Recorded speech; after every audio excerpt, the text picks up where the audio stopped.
Assalamualaikum warahmatullahi wabarakatuh. Halo, salam kenal semuanya. Saya Dewangga Sakti dari kelas H Fakultas Hukum Prodi Hukum Universitas Bangka Belitung. Di sini saya akan menjelaskan mengapa Vatikan dalam kurung tahta suci bisa digolongkan menjadi subjek hukum internasional. Sebelum itu, saya akan menjelaskan negara Vatikan. Vatikan adalah sebuah negara kecil yang terletak di dalam kota Roma, Italia.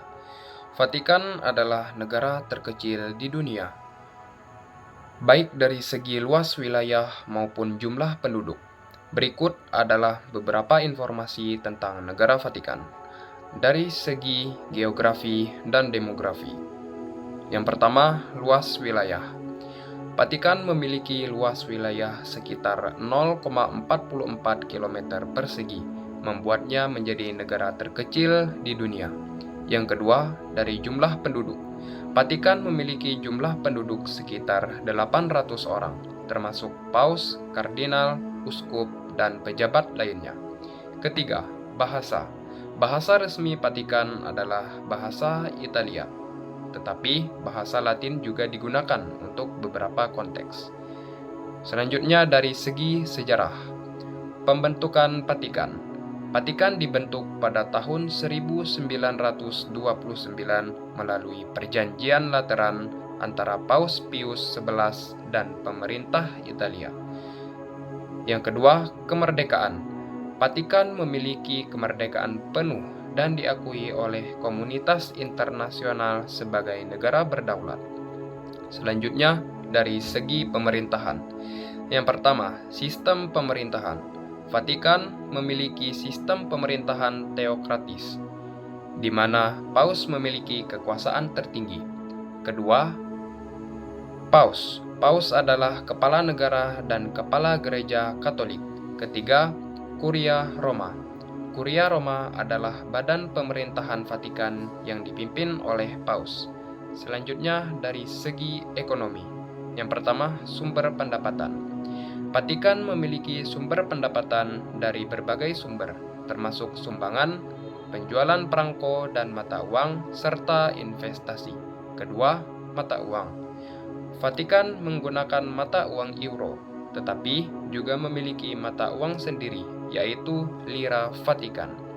Yang terakhir, dari segi kebudayaan. Yang pertama, agama. Agama resmi Vatikan adalah Katolik Roma. Kedua, bahasa. Bahasa Latin digunakan dalam beberapa konteks, termasuk dalam upacara keagamaan. Baik, itu dia penjelasan singkat tentang negara Vatikan.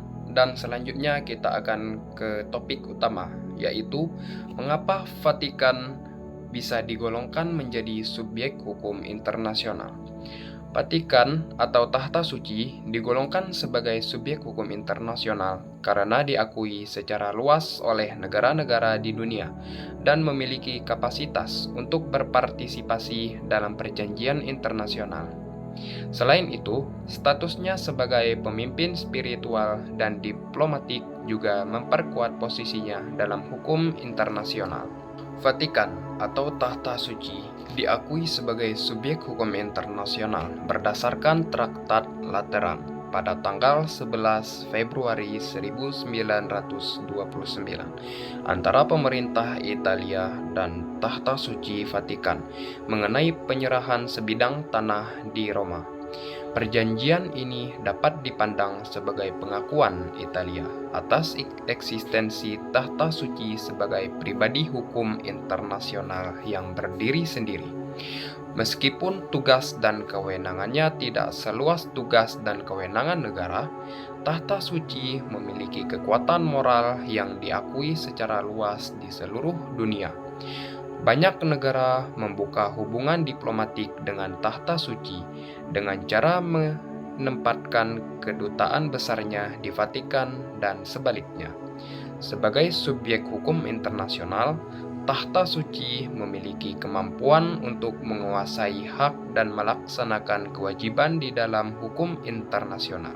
Namun, ruang lingkupnya terbatas pada bidang kerohanian dan kemanusiaan.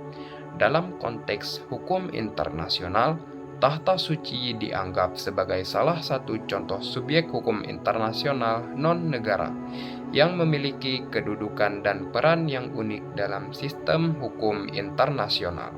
Vatikan atau Tahta Suci dapat digolongkan sebagai subjek hukum internasional karena beberapa alasan yang mendasar. Berikut adalah penjelasan terperinci mengenai hal ini. Yang pertama, kedaulatan dan wilayah. Vatikan adalah negara berdaulat yang terletak di dalam kota Roma, Italia. Meskipun wilayahnya sangat kecil, sekitar 44 hektar, Vatikan memiliki kedaulatan penuh atas wilayah tersebut. Kedaulatan ini diakui oleh negara-negara lain dan organisasi internasional, yang merupakan salah satu syarat utama untuk menjadi subjek hukum internasional. Yang kedua, pengakuan internasional. Vatikan diakui sebagai negara oleh banyak negara di dunia. Sejak Perjanjian Lateran 1929 antara Tahta Suci dan Italia, Vatikan diakui sebagai entitas yang terpisah dan berdaulat.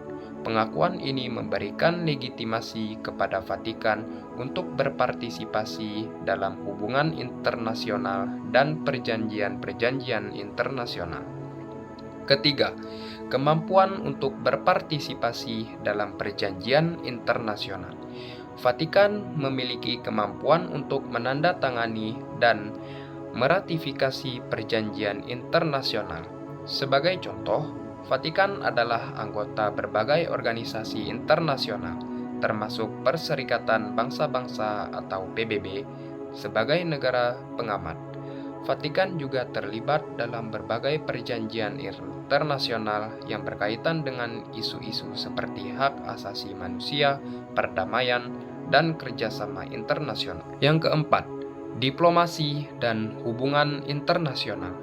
Vatikan memiliki jaringan diplomatik yang luas, dengan hubungan diplomatik resmi dengan lebih dari 180 negara. Tahta Suci memiliki duta besar (nuncio) yang mewakili kepentingannya di negara-negara lain. Kegiatan diplomatik ini menunjukkan bahwa Vatikan berfungsi sebagai aktor dalam sistem hukum internasional. Yang kelima, peran spiritual dan moral. Sebagai pusat gereja Katolik, Vatikan memiliki pengaruh yang signifikan dalam isu-isu moral dan etika di tingkat global. Pemimpin Tahta Suci seperti Paus sering kali terlibat dalam dialog internasional mengenai perdamaian, keadilan sosial, dan hak asasi manusia. Pengaruh ini memberikan Vatikan posisi unik dalam hukum internasional, di mana ia tidak hanya berfungsi sebagai entitas politik, tetapi juga sebagai suara moral. Yang keenam, keterlibatan dalam isu global. Vatikan aktif terlibat dalam berbagai isu global, seperti perubahan iklim, perdamaian, dan pengentasan kemiskinan. Keterlibatan ini menunjukkan bahwa Vatikan tidak hanya berfungsi sebagai entitas religius, tetapi juga sebagai aktor yang berkontribusi pada penyelesaian masalah-masalah internasional. Dan yang terakhir, dokumen dan konvensi internasional. Vatikan juga terlibat dalam penyusunan dan penandatanganan berbagai dokumen dan konvensi internasional, seperti Deklarasi Universal Hak Asasi Manusia. Keterlibatan ini menunjukkan komitmen Vatikan terhadap prinsip-prinsip hukum internasional. Kesimpulan, dengan semua faktor di atas, Vatikan atau Tahta Suci dapat digolongkan sebagai subjek hukum internasional. Kedaulatan, pengakuan internasional, kemampuan untuk berpartisipasi dalam perjanjian internasional, serta peran diplomatik dan moralnya menjadikan entitas yang diakui dalam sistem hukum internasional. Sekian penjelasan mengapa Vatikan bisa digolongkan menjadi subjek hukum internasional. Bila saya ada salah kata, mohon dimaafkan. Sekian, wassalamualaikum warahmatullahi wabarakatuh.